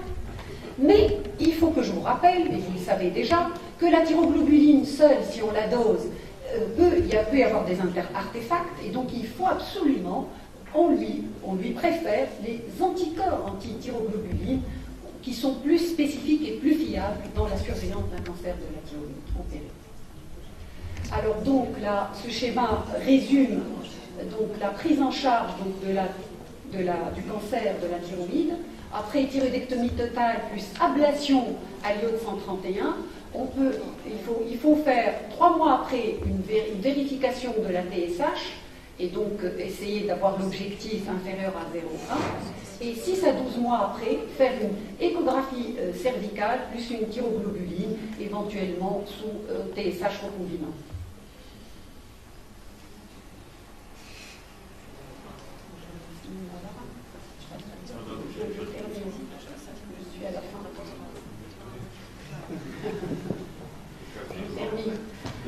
Donc là, cette plaque est aussi intéressante parce qu'elle nous dit que si à gauche, en haut et à gauche, donc si la thyroglobuline est indétectable et l'échographie est normale, donc on va faire une évaluation annuelle sous thyroxine par dosage de la TSH et de la thyroglobuline. Si par contre la thyroglobuline était supérieure au seuil et ou s'il existe d'autres anomalies, on va faire le sevrage en thyroxine, je l'ai dit, et on va envisager une forte activité d'iode radioactif Et donc là, c'est deux extrêmes, donc soit guéri, soit pas guéri. Et entre les deux, si l'ATG est détectable mais inférieur au seuil avec une échographie normale, et donc là on va avoir trois situations. Là on va faire une suppression d'ATSH plus une réévaluation à 1 an par la TSH recombinante et une échographie. Et là, trois possibilités. Soit que l'ATG revient indétectable et le malade dit guéri, on est content. Soit que l'ATG est augmentée et on va redonner une forte activité. Soit que l'ATG est diminuée mais toujours détectable. Il faut continuer la suppression d'ATSH et réévaluer après 1 an. Quels sont les facteurs pronostiques? Là, on l'a dit, on le répète. C'est l'âge, le type histologique, l'étendue de la maladie, l'exérèse chirurgicale. L'âge, plus de 45 ans, c'est dangereux, c'est un facteur de risque. Le type histologique, le pronostic plus sévère, c'est un cancer peu différencié ou un cancer papillaire à cellules hautes. Je ne l'ai pas dit tout à l'heure, mais c'est un cancer dangereux, plus dangereux que le cinépathie ou le masque. L'étendue de la maladie, c'est-à-dire les effractions de la capsule, l'atteinte ganglionnaire ou à distance, bien sûr, le pronostic est moins bon. Si l'exérèse chirurgicale n'est pas complète, donc aussi.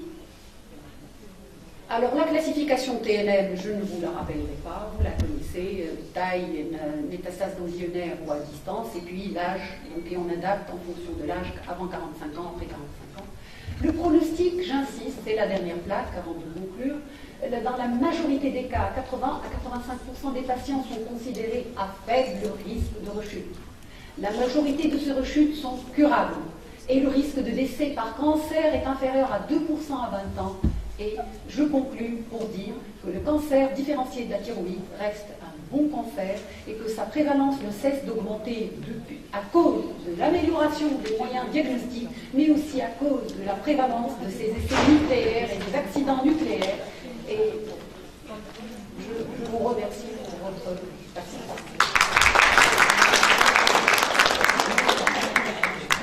Je remercie beaucoup le professeur Sylvain pour cette magnifique présentation. Je voulais pourquoi elle est magnifique. J'ai pris mon tension. On va se prendre, si vous voulez bien, un quart d'heure, parce qu'elle soulève beaucoup de questions. En tant que modérateur, je vais soulever des questions, mais je n'attends pas de réponse. Je préfère passer tout de suite la parole à la salle.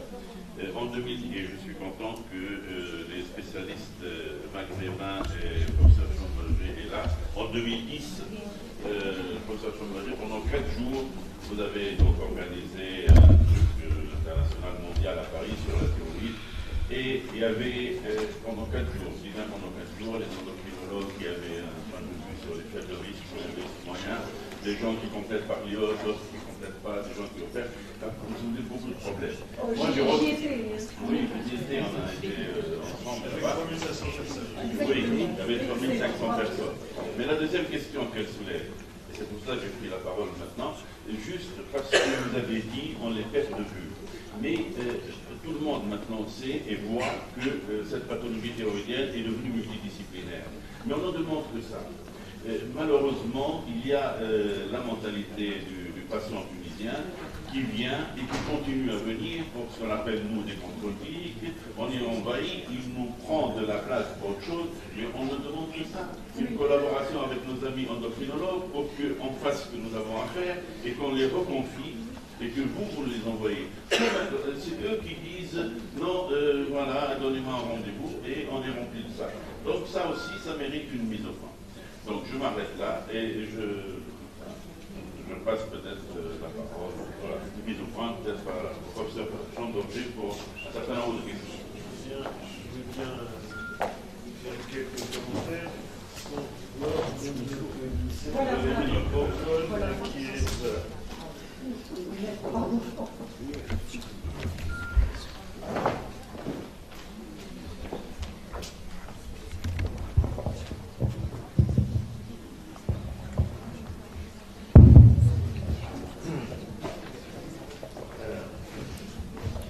Donc, le 6 mai 2012, dans le journal qui s'appelle le New England Journal of Medicine, il y avait 2 articles et un éditorial.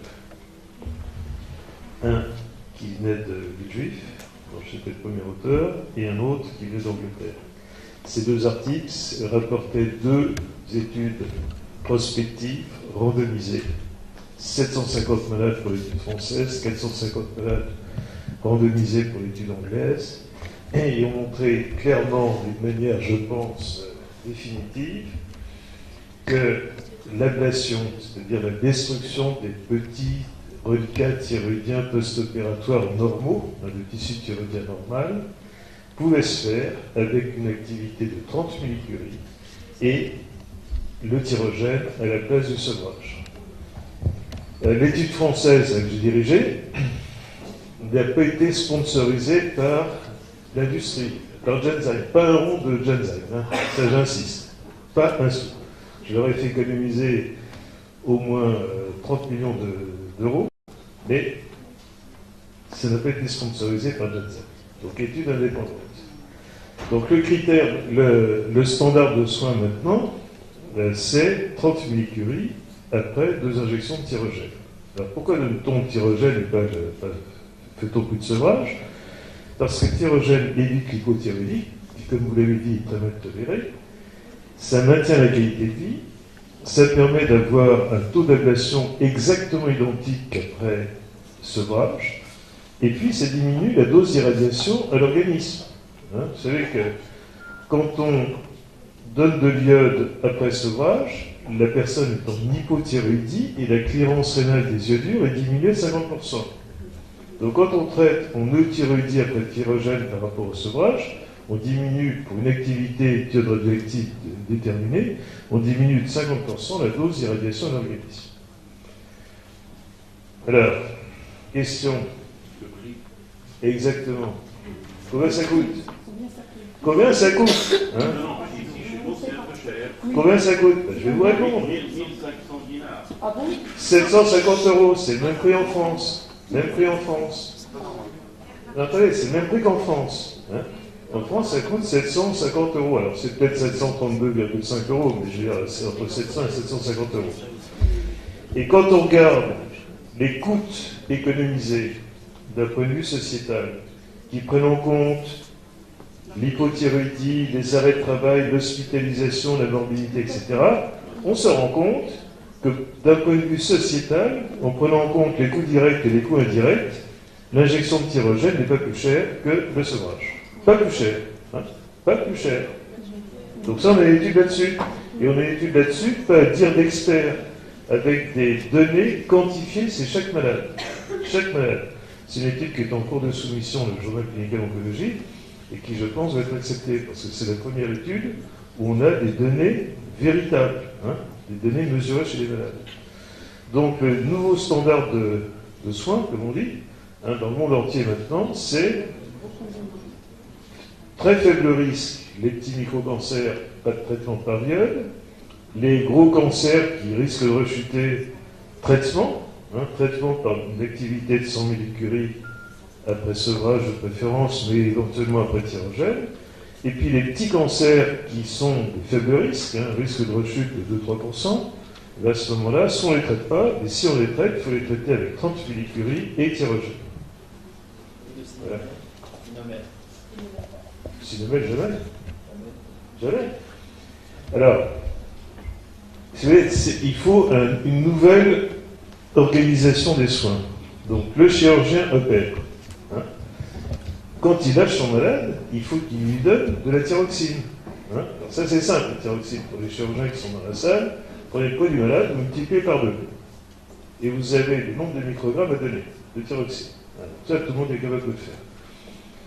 Vous le mettez sous thyroxine, il va voir un mois plus tard, 3 semaines, un mois, 6 semaines plus tard, le médecin nucléaire ou l'endocrinologue, vous pouvez dire, il faut traiter par mail ou pas. Tout est organisé, 2 injections de tyrogène, il rentre, au bout de 36 heures, il peut partir. Hein, il peut partir, c'est pas la peine de le garder une semaine. 1 jour et demi, l'élimination de l'iode est suffisante pour pouvoir le relâcher dans la nature, sans aucun danger. Voilà. Juste là, j'injecte une unification. Unification. Pourquoi? Si actuellement on a la main un peu leste Pour les fortes doses, on est facilement pour les 100 millicuries. Vous venez de dire de rectifier un peu, 30 millicuries suffisent, c'est très bien pour les nouveaux standards. Donc, est-ce qu'on va expliquer à la CNAM? Est-ce qu'on va dire à des responsables, écoutez, c'est un package tyrogène plus 30 millicuries, voilà, on baisse le prix des l'iode radioactif, on compense un peu avec le tyrogène, et on vous assure sur le plan de la société, bien que la majorité sont plutôt au café, donc il n'y a pas beaucoup de pertes, j'exagère, mais je fais juste une petite mention au passage, ce n'est pas des gens actifs où ils vont faire un arrêt de travail pendant un mois et un coût social, mais on insiste quand même là-dessus. Le total tyrogène plus 30 millicuries ne va pas dépasser de beaucoup ce que la CNAM paye actuellement pour 100 millicuries. Donc ça, c'est important à mettre en exergue, c'est ce que j'appelle tunisifier, et à faire passer, je ne dis pas la pilule maintenant, après vous avoir écouté, mais l'intérêt pour le malade et pour l'environnement, allez, on va dire, pour l'environnement aussi. L'environnement, l'iode. Ok, donc là, je pense qu'il y a mais ça, il y a un travail de lobbying à faire avec travail de lobbying. Je pense que c'est vraiment pour le bien des malades. I'll just take you away from radioactive iodine. Now, following surgery, the primary surgery, number one, and plus minus radioactive iodine remnant ablation, I think as regard the TSH target, the target for TSH suppression should not be uniform. It depends on two factors. The first factor is the risk of recurrence and mortality for the patient, on the one hand, and also the adverse effect of TSH suppression, like cardiovascular complication and skeletal complication.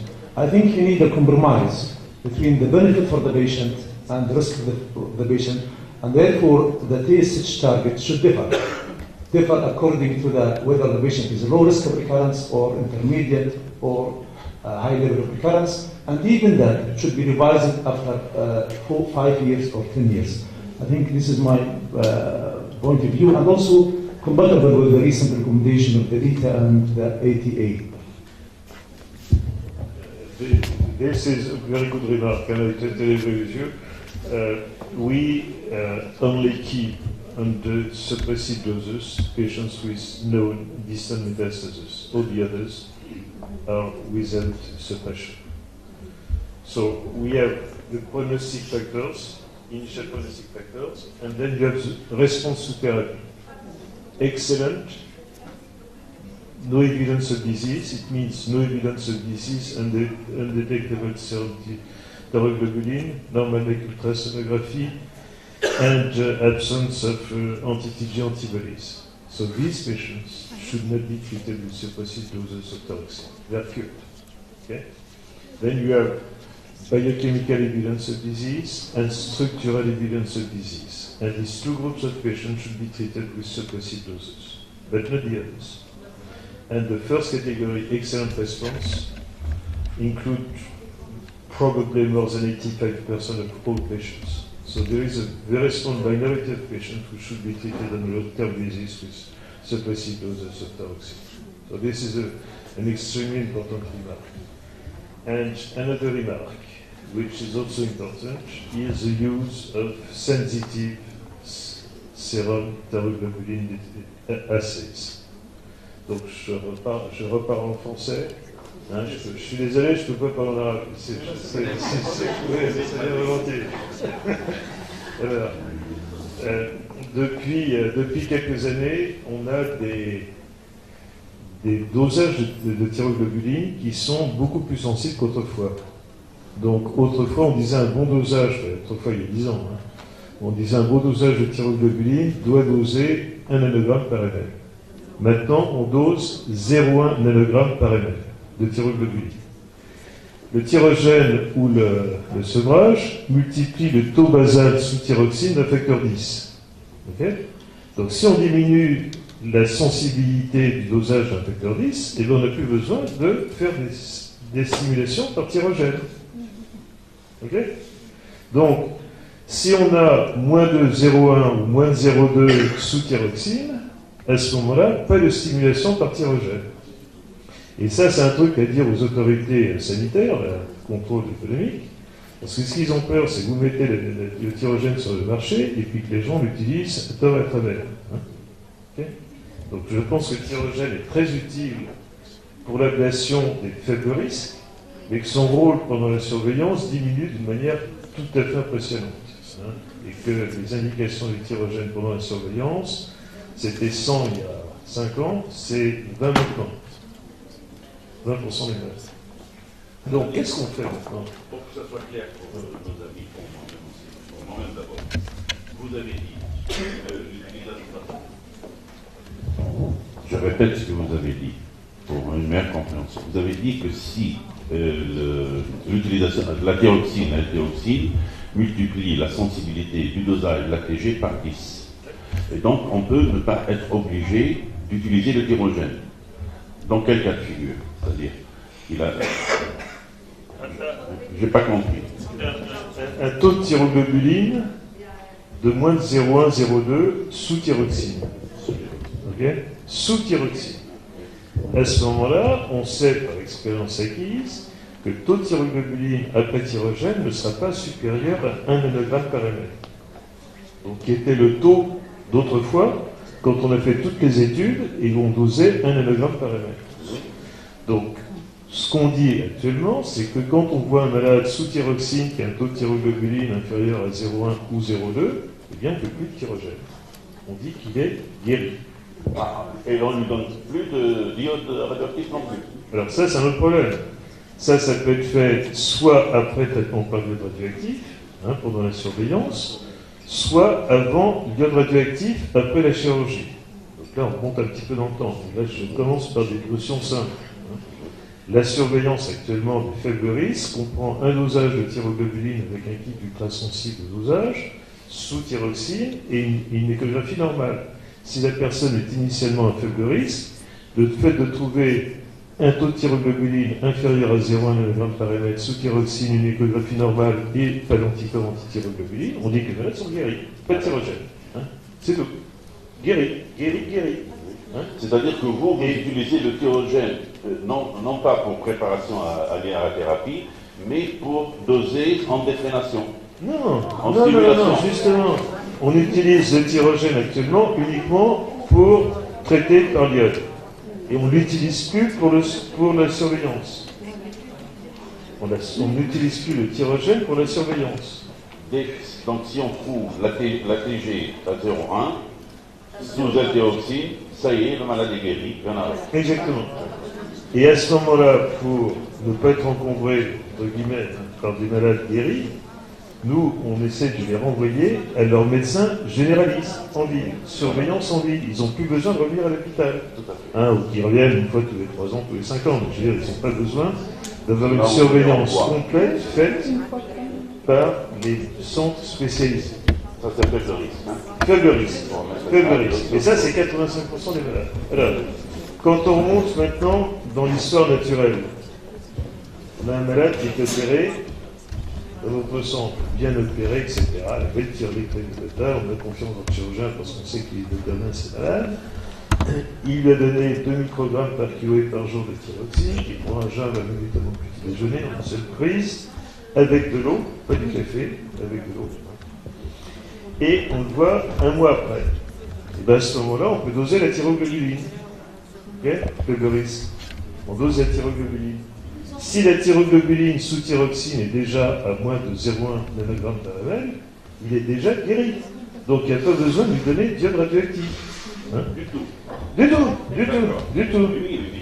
Donc on fait la chirurgie bien faite, le chirurgien donne de la thyroxine, il renvoie à son collègue endocrino, médecin nucléaire, ou lui-même d'ailleurs, peu importe, il fait un dosage de thyroglobuline, technique ultrasensible, inférieur à 0,1 mg par ml, vous êtes guéri. Hein, on vous voit dans 6 mois. C'est tout. Pas d'iode. Parce qu'on a des critères de guérison. Non. faut leur offrir un PET scan.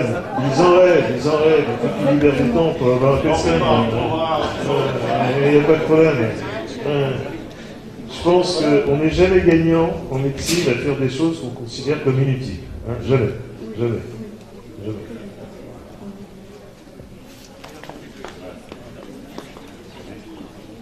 Est-ce qu'il y a d'autres questions? Là, on est au cœur du sujet, là. Bon. Je voulais faire, s'il vous plaît, oui. content de l'entendre dire. Pour ces nouvelles recommandations, vous venez de dire que la publication de 2012, que je ne connais pas, vous ne connaissez pas, c'est-à-dire on donnait 30 millicuries. Mai 2012, je n'étais pas au courant, je n'ai pas revu, parce que j'ai une malade dans le service qui, pour opérer d'un nodule de 4,7 cm, s'est avéré être un papillaire. Donc totalisation à la rata, elle va au isotope et là il s'affole, il donne 30 millicuries. Je dis pourquoi il donne 30 millicuries? Les résidents dans le service m'ont dit madame parce que peut-être ils font des économies ou j'ai pensé à ça, je vous assure. Donc là je ne pensais pas que. Attendez, si on a plus de 4 cm. Attendez, plus de 4 cm, c'est ce qu'on appelle des T3. Un cancer papillaire de 5 cm de diamètre, 4,7 cm de diamètre. Il y a quand même un fort risque d'avoir des métastases ganglionnaires et de développer un jour ou l'autre des métastases pulmonaires, par exemple. Donc ça, c'est des malades qui, sans aucun doute, moi je serais prêt par 100 millicuries. 100 millicuries. Non, mais attendez, il y a la pratique d'un cas et puis il y a les conseils qu'on peut donner. Je parle des 30 millicuries à tyrogène pour les faibles risques, où le risque de rechute ou de maladie persistante est très faible. Bon. Là, je suis présent, je suis encore vivant, donc je peux répondre. Et la malade est dans le service. Et la malade est dans le service. Oui, alors rapidement, cette histoire de 30 millicuries, c'est vraiment, encore une fois, entre parenthèses, une adaptation à nos données, nos conditions. On s'est dit, mon Dieu, les interdictions pour donner 100 millicuries, laisser le patient dans la nature, on ne peut pas, il faut l'hospitaliser, les champs particuliers et tout. 70 millicuries, peut-être vous allez le confirmer aux États-Unis, on ne l'hospitalise pas. En Suisse, en Allemagne, c'est d'autres normes, en France, c'est d'autres normes. Et on est arrivé à se dire, avant c'était 19 millicuries, peut-être en deçà des 20 millicuries, on s'est dit, puisqu'on peut donner dans les recommandations depuis 10 ans pour un goitre hétéronodulaire toxique, 30 millicuries et le laisser en ambulatoire et le laisser partir, on s'est fixé la dose de 30 millicuries en post-opératoire pour les CDT, les carcinomes différenciés de la thyroïde, pour dire on va faire deux pierres d'un coup, si on peut le dire, d'une pierre deux coups plutôt, et on donne 30 millicuries en vue d'un balayage et en vue d'un traitement. Et on n'est pas encore dans le schéma de calcul de risque.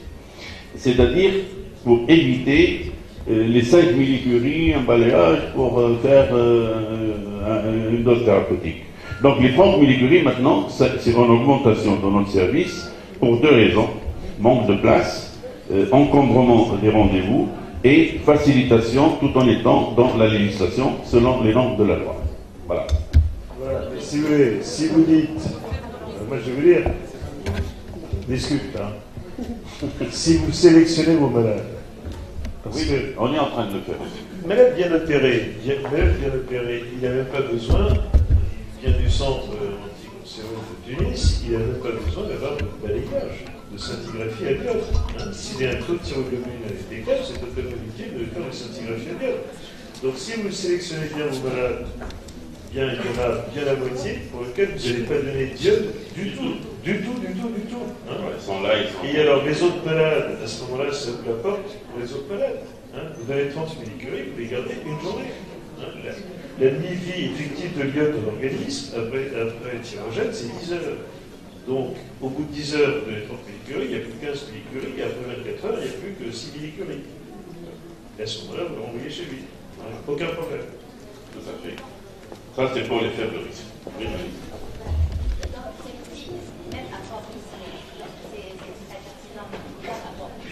Vous avez donné 30 millicuries. Oui, vous avez donné 30 millicuries pour des raisons, d'après ce que j'ai compris, économiques plutôt et logistiques. Non, Sur le plan curatif. L'iode, elle est là. Elle est achetée, elle existe. Voilà. En Dans d'autres, son parce plan curatif. qu'on ne peut pas le laisser en ambulatoire avec plus de 30 millicuries. D'accord. Logistique. Donc vous fractionnez. Non, logistique, et on sait qu'il y a des études, on les a fait, qu'on peut guérir, nettoyer avec 30 millicuries, sauf quand il y a des métastases pulmonaires ou autres. Là, on hospitalise avec 100 millicuries, ça c'est autre chose. Donc les 100 millicuries, c'est pour les métastases. Oui. On parle des gens de faible risque. Oui, et de